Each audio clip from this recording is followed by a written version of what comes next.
Hello students, मैं doctor Gajendra पुरोहित और आप देख रहे हैं मेरा यूट्यूब चैनल जहां पर मैं वीडियोस अपलोड करता हूं for engineering mathematics BSc student. मैंने अभी एक नई सीरीज स्टार्ट करी जहां पर मैं संडे को मोटिवेशनल वीडियोस या फिर जो स्टूडेंट्स के एग्जाम के लिए हेल्पफुल हो या फिर उनके करियर के जो हेल्पफुल सीरीज है वो मैं यहाँ पे वीडियोस अपलोड कर रहा हूँ। और अभी मैं आपके सामने बात करने वाला हूँ कि how to write research proposal, कि जब भी आप कहीं अप्लाई करते हैं पीएचडी के लिए तो वहाँ पे रिसर्च प्रपोजल आपसे पूछा जाता है, या आप असिस्टेंट प्रोफेसर के लिए अप्लाई कर रहे हैं तो वहाँ पे भी थोड़ा बहुत आपका रिसर्च के बारे में आइडिया लिया जाता है।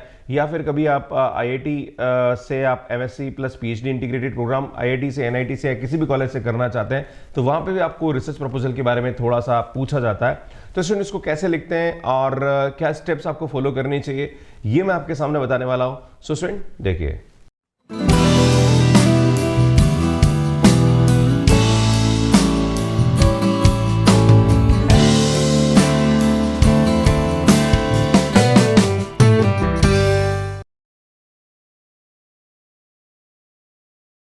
तो स्टूडेंट जो रिसर्च प्रपोजल है ये होता क्या है, ये जस्ट एक आउटलाइन होती है जो कि आप रिसर्च करना चाहते हैं।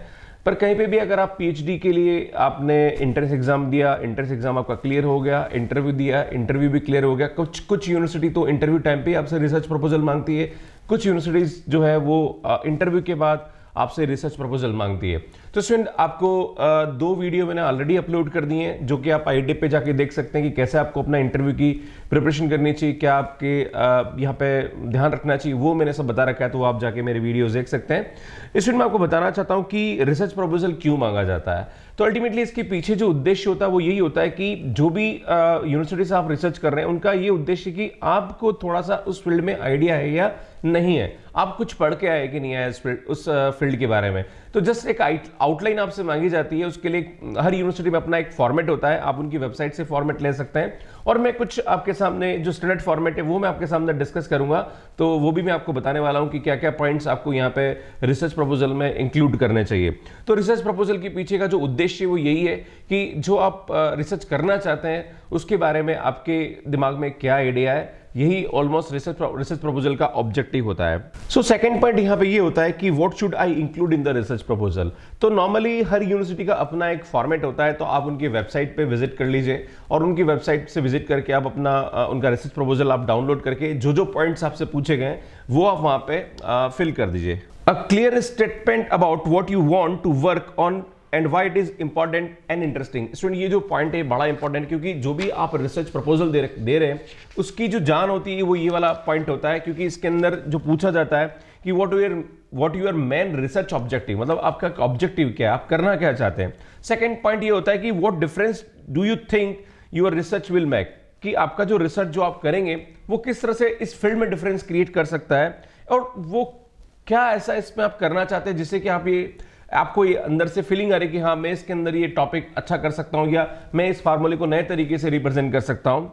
What research gap will you filling by undertaking your project. तो जो भी रिसर्च ऑलरेडी उस फील्ड में हो चुका है उस गेप को कैसे आप फिल कर सकते हैं वो भी आपको कहीं ना कहीं देखना पड़ेगा।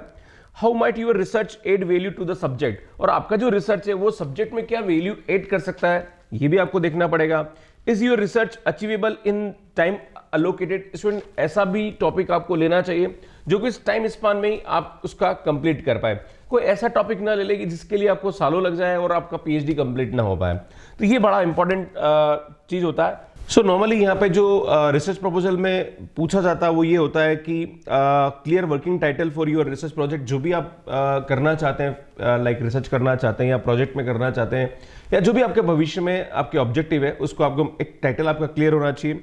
What will you call your project and what keywords would you describe in your proposal. मतलब जो कीवर्ड्स होते हैं, फॉर एग्जांपल मैं आपके सामने बोलना चाहता हूं कि अगर आप ऑपरेशन रिसर्च के अंदर पीएचडी करना चाहते हैं, ऑपरेशन रिसर्च में भी आप असाइनमेंट प्रॉब्लम पे पीएचडी करना चाह रहे हैं, और असाइनमेंट प्रॉब्लम में भी जो स्पेसिफिक टॉपिक है कि किसी ने like north east corner method है या लीस्ट कॉस्ट वेस्ट मेथड है, या आपने कुछ अपना एक नया सोचा कि इस एक मेथड से भी और इजीली मतलब असाइनमेंट प्रॉब्लम को सॉल्व किया जा सकता है। तो जो भी आप कीवर्ड्स यूज करना चाह रहे हैं और फर्दर जो रिसर्च हुए हैं उनको देखते हुए आपको जिस फील्ड में रिसर्च करना है पहले आपको ये देखना पड़ेगा कि उस फील्ड में किन किन लोगों ने रिसर्च कर रखा है और क्या क्या उन्होंने वहां पे किया है, राइट। तो उसको देखते हुए आपको यहाँ पे कीवर्ड्स को हाईलाइट करना पड़ेगा, क्योंकि वही कीवर्ड्स आपकी पीएचडी की जो थीसिस है उसमें भी कहीं ना कहीं रिफ्लेक्ट होंगे, राइट, और वो आपके एज ए चैप्टर की तरह काम आएंगे। तो जो भी आप रिसर्च प्रपोजल आप देख रहे हैं वहां पे एक तो टाइटल आपका क्लियर होना चाहिए, दूसरा आपका कीवर्ड्स क्लियर होने चाहिए।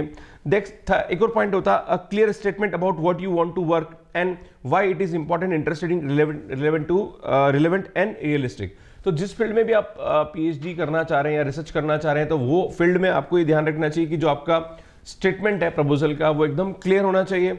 And why it is important and interesting, मतलब क्यों ये दूसरों के लिए हेल्पफुल है और आप उसमें क्या ऐसा कर सकते हैं ताकि जो आने वाले जो लोग हैं जो उस फील्ड में रिसर्च करना चाहते हैं या ये किस तरह से लाइक उस फील्ड में हेल्पफुल हो सकता है, तो ये भी आपको कहीं ना कहीं देखना पड़ेगा। सो थर्ड पॉइंट यहाँ पे है some background knowledge and context of the area in which you wish to work. इसमें यहाँ पे ध्यान देने की जरूरत है कि जिस फील्ड में आप रिसर्च करना चाह रहे हैं उसका बैकग्राउंड आपको पता होना चाहिए। आपको कहीं ना कहीं रिव्यू ऑफ लिटरेचर पे फोकस करना पड़ेगा कि इस फील्ड में कितने लोगों ने रिसर्च कर रखा है और आप आगे क्या कर सकते हैं। एक और पॉइंट यहाँ पे बड़ा इंपॉर्टेंट होता है कि क्या जो आप रिसर्च कर रहे हैं वो किसी और को सपोर्ट कर सकता है या कहीं से कहीं ना कहीं वो लिंक होना चाहिए।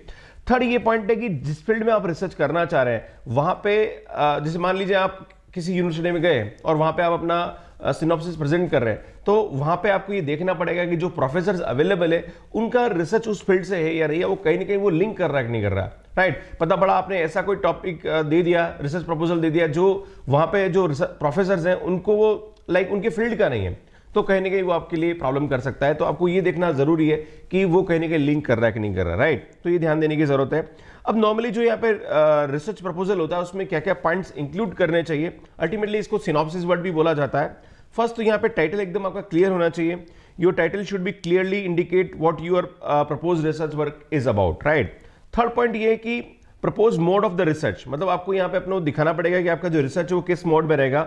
Describe the style of format of your research, for example data field research. जैसे कि आप मान लीजिए आप रिसर्च करना चाह रहे हैं और आपका जो टॉपिक है वो ये कि बैंकिंग से रिलेटेड आपको यहाँ पे रिसर्च करना है कि जो अभी बैंकिंग आ रही है, बैंकिंग में जो लोन प्रोसीजर है उसको कैसे लाइक इजी बनाया जाए या कितना लाइक लोग लोन रीपे कर रहे हैं, इस डेटा पे आपको एनालिसिस करना। तो आप जिन जिन बैंकिंग फील्ड में आप रिसर्च करना चाह रहे हैं वहां पे आपको क्लियर कट आइडिया होना चाहिए, प्लस जो सैंपल्स आप लेने वाले हैं उसका एरिया आपको पता होना चाहिए कि हाँ हम इस पर्टिकुलर एरिया से सैंपल लेंगे। या अगर आप केमिस्ट्री फिजिक्स या मैथ्स में अगर आप रिसर्च करना चाह रहे हैं तो उस जो भी आप इंस्ट्रूमेंट यहाँ पे यूज करने वाले अपने रिसर्च के दौरान वो एकदम आपको क्लियर डिस्क्राइब करना चाहिए। आप जो रिसर्च करना चाह रहे हैं उसके जो स्टेप्स है वो आपको क्लियर होने चाहिए कि आप की ऑब्जेक्टिव क्या है।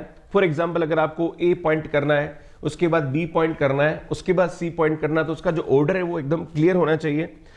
फोर्थ पॉइंट यहाँ पे सिनॉप्सिस जो मोस्ट इंपॉर्टेंट होता है, a brief but clear summary of what your research is about. आपको ये दिखाना पड़ेगा कि आपका जो रिसर्च है वो किसके बारे में है। It outlined the key aspect of what you will investigate as well as the expected outcomes, वो भी आपको यहाँ पे दिखाना पड़ेगा।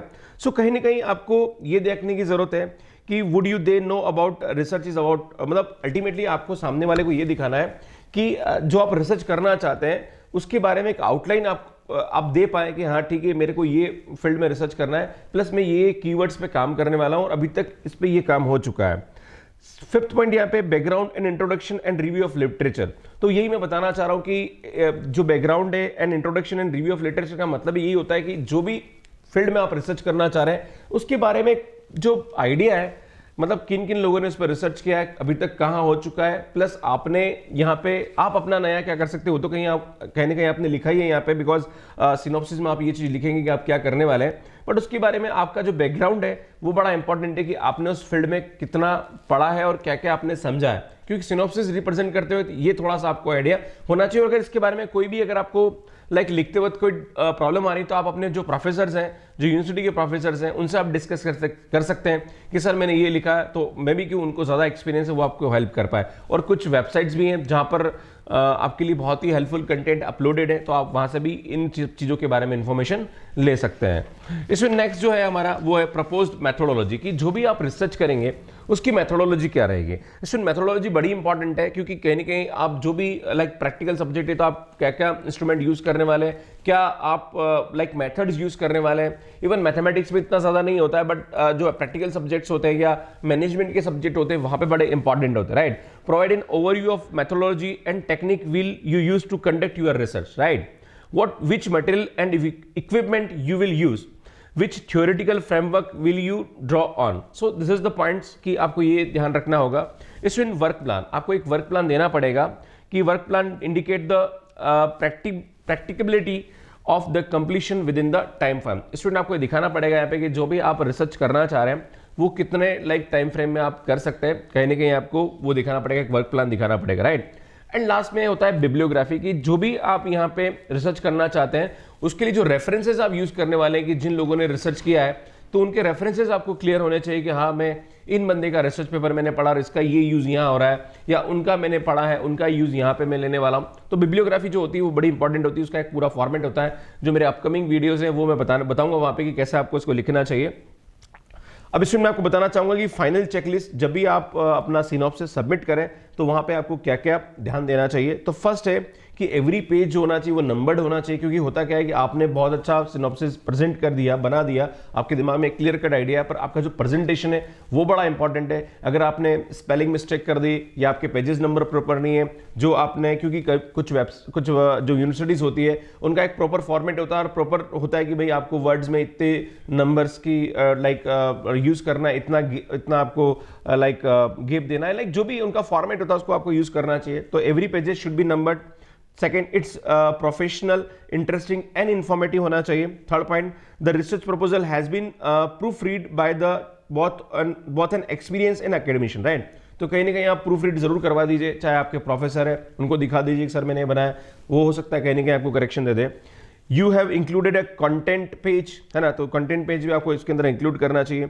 You have use a clear and easy to read structure with appropriate heading, sorry. So वापस से, so last में वापस है ना, fourth point, fifth point. So next point है कि you have included a content page and second one, you have used a clear and easy to read structure with the appropriate heading. तो ये सब points हैं जो कि आपको ध्यान रखने की जब भी आप रिसर्च प्रपोजल लिखें. अल्टीमेटली रिसर्च प्रपोजल का उद्देश्य यही है कि आप जो भी आप रिसर्च करना चाह रहे हैं उसके पॉइंट्स आपके क्लियर होने चाहिए, क्योंकि अल्टीमेटली जो रिसर्च प्रपोजल होता है वही थीसिस में दिखता है ना? ऐसा नहीं कि आप रिसर्च प्रपोजल कुछ और दे रहे हैं और लास्ट में थीसिस में कुछ और चैप्टर्स बना रहे हैं, राइट? तो ये इंडिकेट करता है. प्लस जो भी आपके प्रोफेसर्स हैं जिनके अंडर में आप रिसर्च करना चाह रहे हैं उनसे इसके बारे में आइडिया जरूर लें, क्योंकि वो ज्यादा इस फील्ड में आपको गाइड कर पाएंगे, क्योंकि उनको पूरा बैकग्राउंड के बारे में आइडिया है कि रिसर्च क्या हो चुका है और नया आप क्या कर सकते हैं. पर कहीं ना कहीं आपको जो करना है उसके बारे में मैंने जो आपको फॉर्मेट दिया है, अल्टीमेटली वेबसाइट पे बहुत सारी इन्फॉर्मेशन अवेलेबल है, और ये भी बताऊंगा कि कौन कौन से वेबसाइट से आप ये काम करना चाह रहे हैं मेरे अपकमिंग वीडियोस के अंदर, जहां पर आपको ये वेबसाइट्स हेल्पफुल हो सकती है. तो सर यही मुझे आपके सामने इन्फॉर्मेशन देनी थी, और मेरा जो ये टॉपिक है इस टॉपिक पे अगर लगा तो मैं एक वीडियो और लेके आऊंगा जिसमें प्रॉपर फॉर्मेट आपके सामने डिस्कस करूंगा. अब स्टूडेंट बहुत सारे यहाँ पे फॉर्मेट मांगते हैं कि सर आप रिसर्च प्रपोजल का फॉर्मेट क्या होना चाहिए, सिनॉप्सिस का फॉर्मेट क्या होना चाहिए. तो मैं आप सभी को बताना चाहता हूँ कि वेबसाइट की जिस भी यूनिवर्सिटी में आप अप्लाई कर रहे हैं उनकी वेबसाइट पर आप फॉर्मेट अवेलेबल देख सकते हैं. जो प्रोफेसर्स हैं उनसे आप फॉर्मेट के बारे में आइडिया ले सकते हैं, क्योंकि वहीं से आपको प्रॉपर मिलेगा. आप अपना कुछ भी फॉर्मेट लेके जाएंगे पर लास्ट में फिर उनके अकॉर्डिंग आपको लिखना पड़ेगा. तो कहीं ना कहीं आप जिस यूनिवर्सिटी में आप प्रपोजल सबमिट करना चाह रहे हैं उनकी वेबसाइट पे जाके विजिट करेंगे तो आपको कहीं ना कहीं उसके बारे में आइडिया मिल जाएगा. So student thank you so much, और मुझे लगता है कि मैंने जो पढ़ाया बताया आपको वो बहुत ही हेल्पफुल रहा होगा. और ये मेरी जो वीडियोस है देख सकते हैं सुनिए, मेरे जो रिसर्च से रिलेटेड मैंने एक प्लेलिस्ट बनाई जहां पर मैंने 2 से 3 वीडियो अपलोड किया है. और सुनिए मेरा जो नया चैनल है जिसपे मैं अभी एप्टीट्यूड की वीडियोस अपलोड कर रहा हूँ फॉर CSIR नेट और गेट IIT JAM, तो ये आप देख सकते हैं. और ये दोनों मेरे चैनल, मेरा नया चैनल है जिसमें मैं IIT JAM GATE CSIR NET पे काम कर रहा हूँ, और ये मेरा पुराना चैनल है जहाँ पर आप हायर मैथ्स की वीडियोस देख सकते हैं. So thank you so much for watching me. Like करिए, शेयर करिए, और चैनल को जरूर सब्सक्राइब करिए. Thank you so much, bye bye.